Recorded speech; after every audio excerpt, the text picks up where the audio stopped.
Japan has got a new Prime Minister, Sanae Takaichi. For the first time in the history of Japan, a woman has become the Prime Minister. So her election is historic as she has shattered a political glass ceiling. So what does the election mean for Japan?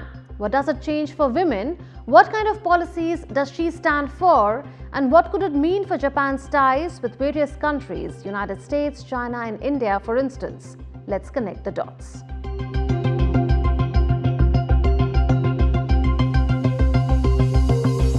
Let's first see how Takaichi made it to the Prime Minister's post. Prime Minister Shigeru Ishiba had resigned on September 7, 2025. This came after his Liberal Democratic Party's disastrous showing in both the 2024 general election and the July 2025 upper house election. These elections stripped the party of its majority in both houses of the Diet.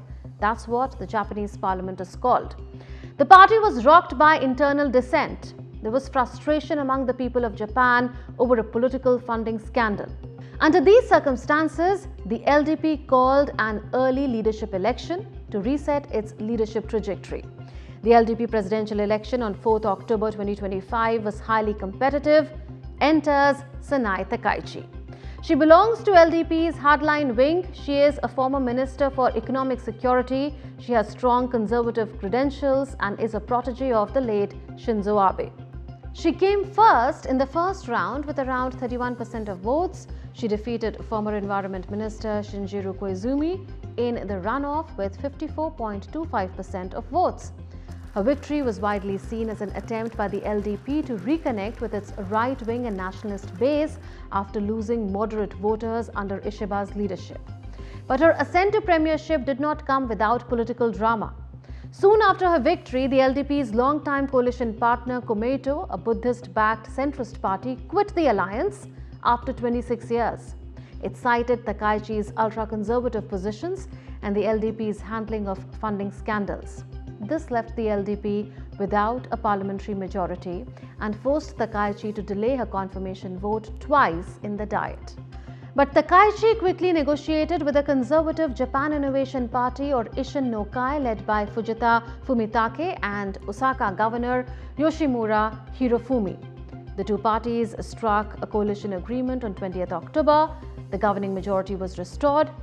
In the joint parliamentary election on October 21st, Takaichi got 237 votes out of 465 in the lower house.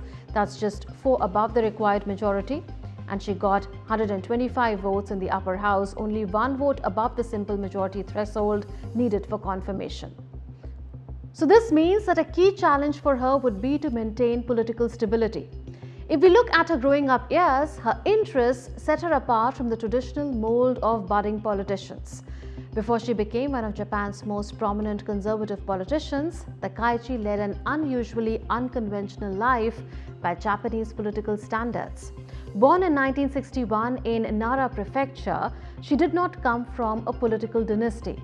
Unlike many of her political peers who often come from prestigious political families or elite educational backgrounds, Takaichi grew up in a modest family in Nara Prefecture. Her mother was a police officer and her father worked at an automobile manufacturing company. In her teenage and college years, she was deeply immersed in Japan's heavy metal subculture. She played drums in a rock band and remained a devoted fan of groups such as Deep Purple, Iron Maiden, and Black Sabbath. Her passion for drumming continued into adulthood. She has even described playing electric drums late at night to let off steam. Equally unconventional was her enthusiasm for motorcycles. She owned a Kawasaki Z400 GP and was known for bike rides and leather gear. Rare hobbies for a young Japanese woman in the 1980s. After graduating from Kobe University, she briefly worked as a television commentator for TV Asahi, where her bold on-air style and biker-inspired persona drew attention in Japan's male-dominated media scene. Before entering Japan's parliament, she spent formative time in the United States as a congressional fellow for Democratic Representative Pat Schroeder of Colorado. The experience exposed her to Western politics and strengthened her belief in firm leadership, a quality she later admired in late British Prime Minister Margaret Thatcher. Takaichi is known as the Iron Lady of Japan primarily because she models herself after Thatcher, who was famously called the Iron Lady. So what are Takaichi's political views? She has conservative and ultra-conservative views on many key issues. As far as women are concerned, she supports traditional gender roles and is not an advocate of feminist or progressive gender equality policies by Western standards. She opposes same-sex marriage, supports male-only succession to the Japanese imperial throne, and has resisted legal changes allowing married couples to have different surnames. On immigration, she takes a hardline stance. She favors tighter controls in view of domestic grievances about rising immigration and social issues. On the economy, she is expected to take forward and evolve the core principles of Abenomics. That's the economic policy framework of former Prime Minister Shinzo Abe. Her approach is sometimes called Sanaenomics. It blends Abenomics, aggressive monetary easing, fiscal stimulus and structural reforms with a stronger emphasis on strategic investment and industrial competitiveness, especially in areas like artificial intelligence and semiconductors. She supports higher government spending and tax cuts. There is expected to be some moderation, though, influenced by her coalition partner, Japan Innovation Party, which favors deregulation and reduced public spending. Takaichi strongly advocates strengthening Japan's defense capabilities, increasing defense spending, and building a more robust military posture. She supports greater responsibility for Japan's security, continuing and deepening alliances with the US, South Korea, the Philippines, and Quad partners, that is US, Australia, and India. This reflects a hardline approach to national security. Takaichi is known as a hawk on China. She is critical of China's economic practices and territorial claims, such as those in the Senkaku Islands. She supports reducing Japan's economic dependence on China. She supports deployment of US medium-range missiles to Japan. On Taiwan, she views peace and stability in the Taiwan Strait as vital. She opposes any unilateral, forceful changes to the status quo and sees Taiwan as an important partner and friend. She has engaged politically with Taiwan's leaders. Her actions have displeased China. Takaichi says that any emergency involving Taiwan would be treated as a Japanese emergency. So what do the Japanese expect from her leadership? Here are some voices from the streets of Japan. For me, I don't think so much will change. No matter who becomes prime minister, things don't really change. Just because a woman became prime minister doesn't mean the situation of women will suddenly improve or society will instantly become more centered around women. もう例えばこの辺で君ら中国だとかね。For example, when it comes to pressure from countries like China, North Korea, or Russia, I think Shri's the only one who can stand up to that. Ishiba was obviously not up to the task. Kishida didn't do it either, and Suga wasn't good enough. So this is a once-in-a-lifetime opportunity, the best to happen in the past 10 years. During a speech last month when she was running to be leader of the Liberal Democratic Party, Takaichi said that her cabinet would be comparable to the Nordic countries, where female members make up around 40% of parliament. But that has not come through in her first cabinet. Some in Japan are disappointed that she appointed just 2 women to her 18-member cabinet. One of them is Satsuki Katayama, an elite finance ministry bureaucrat turned lawmaker, and the first woman to become the finance minister of Japan. And the other is Kimi Onoda, an upper house lawmaker who was appointed as minister in charge of economic security. Both Onoda and Katayama are supporters of Takaichi and recommended her for LDP president in the past. Female representation in Japanese cabinets has never topped 30%, while women comprise much bigger portions of Nordic cabinets, ranging from Denmark's 36% to Finland's 61%. Takaichi's cabinet is no different from what we've seen in Japan in the past. So what are Takaichi's priorities? She lists some of them here. We will implement solid measures to address the rising prices faced by the people. We intend to swiftly abolish the temporary gasoline tax. We are also listening to the opinions of opposition parties. We will raise the so-called 1.3 million yen threshold. The goal is to increase take-home income and reduce household burdens. This is the core of our economic measures. So what kind of challenges face her?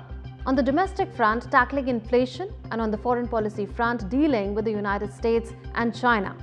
US President Donald Trump is visiting Japan soon. Takaichi handed the foreign minister role to Toshimitsu Motegi, who was credited with handling trade ties with the president's first administration. Trump wants Tokyo to stop Russian energy imports and boost defense spending. Details of Japan's mooted $550 billion in investments in the US as part of its latest trade deal with Washington are still not clear. 米国の関税による影響の緩和にも万全を期してまいります。 We will take all necessary measures to mitigate the impact of US tariffs. Furthermore, the core of this cabinet's growth strategy is crisis management investment. In areas such as economic security, food security, and energy security, we will make strategic, proactive investments through public-private cooperation to address various risks and social challenges. 戦略的な投資でございます。 From a regional perspective, Takaichi strongly supports the vision of a free and open Indo-Pacific originally advanced by Shinzo Abe. She sees India as a crucial strategic partner in the Indo-Pacific. She advocates stronger engagement within the Quad framework to bolster regional deterrence and promote shared democratic values. Expect her to be proactive in Quad initiatives by supporting it on issues like artificial intelligence and technology sovereignty. So to sum it up, with Sanae Takaichi breaking the glass ceiling as Japan's first female prime minister, all eyes are now on how her conservative vision and hawkish policies will shape Japan's economy, defense and diplomatic ties in an era of mounting regional challenges.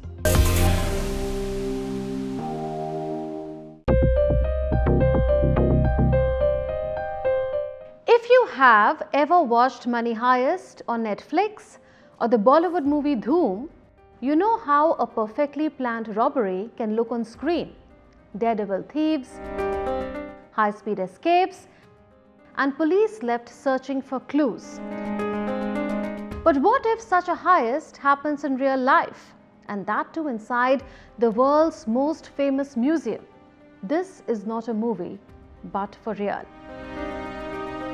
This is the Louvre heist. A daylight robbery that left not just France, but the entire world stunned. Let's connect the dots.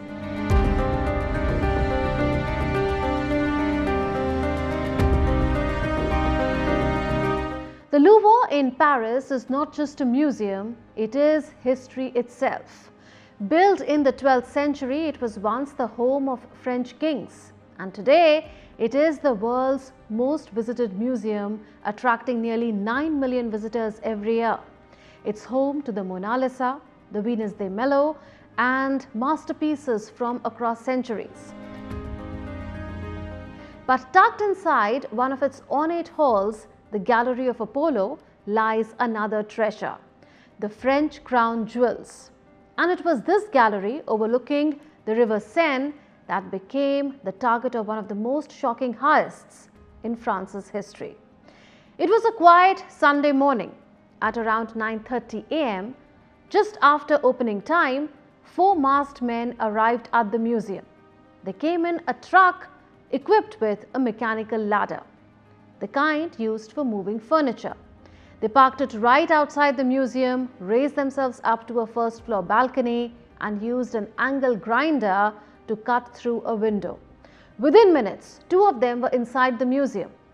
The most important point is they were not armed with guns. They only had angle grinders and drills. They threatened the guards, forcing them to evacuate, and smashed open 2 display cases. The alarm went off, but the thieves were calm. It means they had rehearsed this. By 9:38 a.m., just 8 minutes later, they were gone with 8 pieces of priceless French royal jewelry. They fled on 2 Yamaha T-Max scooters, which are capable of reaching over 160 kilometers per hour. They escaped through Paris's narrow streets. Investigators believe they headed towards A6 highway leading out of the city. Par sa violence, ce vol blesse notre institution dans sa mission la plus profonde. Despite our efforts, despite our daily determined work, they made us fail. 8 objects with immense value in terms of the historical heritage of our country, kept in the historical heart of the Louvre, were taken from us. Patrimonial immense, témoin de l'histoire de notre pays. Now let's see what exactly was taken. The gang had targeted 9 historic jewels. They managed to take 8 but dropped 1, the crown of Empress Eugenie, during their escape. It was later found damaged near the museum entrance. Among the stolen items were a tiara and brooch belonging to Empress Eugenie, who was the wife of Napoleon III, an emerald necklace and earrings from Empress Mary Lucy, a sapphire tiara, necklace and single earring from Queen Marie Emily and Queen Hortense, and a reliquary brooch. Each of these pieces is covered with hundreds of diamonds, emeralds and sapphires, together worth an estimated $102 million. But their true value is not just in money. They are part of France's imperial past, symbols of royal heritage. The robbers were quick, professional and quiet. No one was hurt, no shots fired, no chaotic chase. They were in and out in under 10 minutes. Investigators later discovered that 1 in 3 rooms in the targeted area had no CCTV coverage. Suffisamment à l'avance. If you're talking about the weak points, our weakness is that we were not able to spot the arrival of the thieves sufficiently in advance. The weaknesses of the protection of our perimeter is known and identified. The thieves clearly knew the layout, possibly after weeks of study.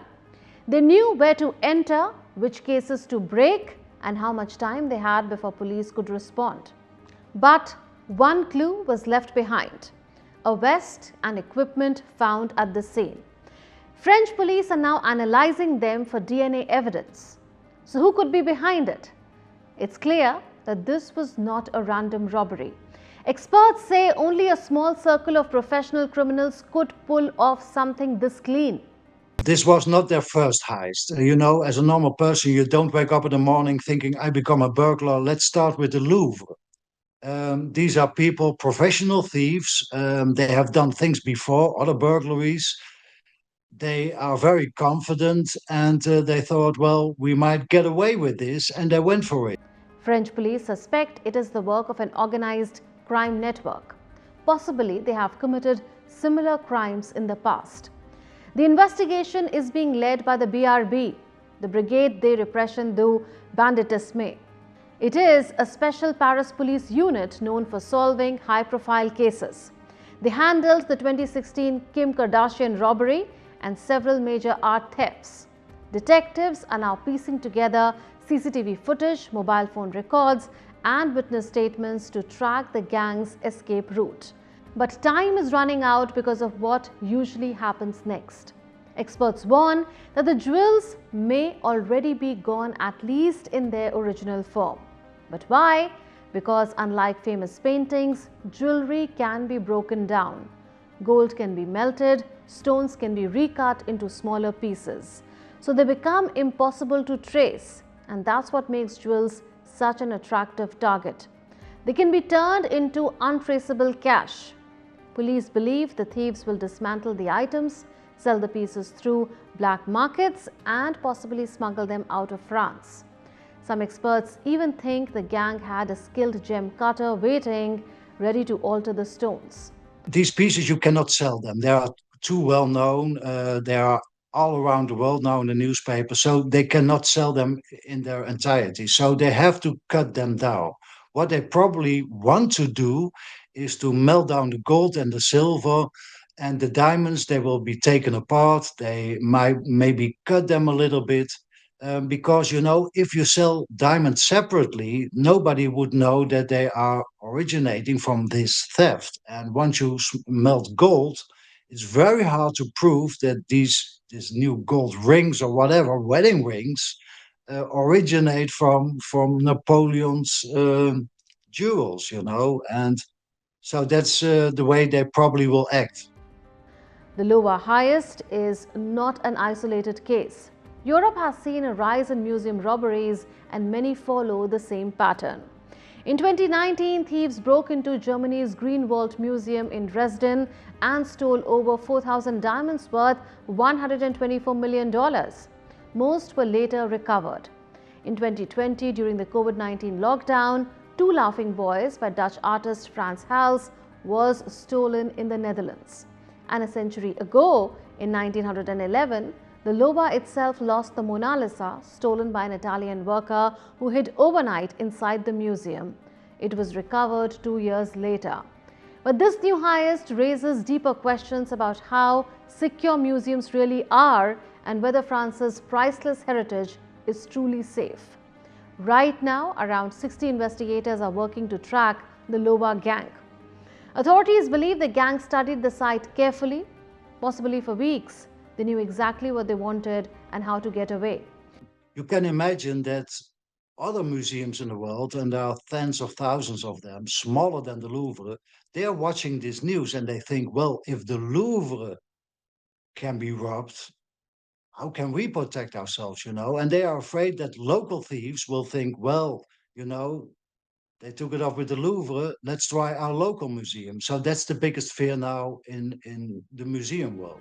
So just like Money Heist or Dhoom, the case had all the ingredients like speed, precision and mystery. Except this time it was not a movie, it was for real. And the hunt for the Louvre gang is still on. That's all in this edition of Connecting the Dots. We'll see you next week with more raging issues. Until then, it's a goodbye from all of us in the Delhi newsroom. This is Munmun Bhattacharya signing off. Take care and stay safe.